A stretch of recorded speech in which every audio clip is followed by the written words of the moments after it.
Well, after almost 4.5 hours of talks, the two presidents have announced a demilitarized zone in Idlib, the last opposition stronghold in Syria. They say this will come into force on October the 15th.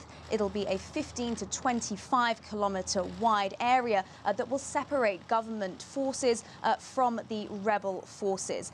Russia's President Vladimir Putin also said that any radically minded rebels, including the al-Nusra Front, would have to pull out of the zone, and Turkish and Russian soldiers will be patrolling the area to ensure that this agreement is respected. Together, we will ensure the detection and the prevention of provocation of third parties in violations of the agreement.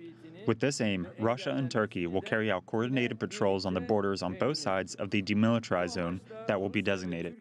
Well, this certainly will be viewed as a very significant and very positive step forward, particularly given that the Syrian army, backed by Moscow, was seeking to launch an assault against the rebel-held areas recently, and the type of language they were using about militants there, calling them a festering abscess that must be liquidated. This really is a U-turn from Moscow and a sign that Turkey and Russia are important allies to each other, and they don't want to sacrifice that partnership. Now, of course, this announcement will be welcomed by the international community and, of course, by the residents in Idlib.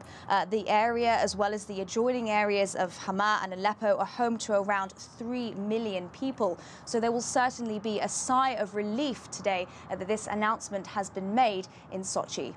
Jessica King, CGTN in Moscow.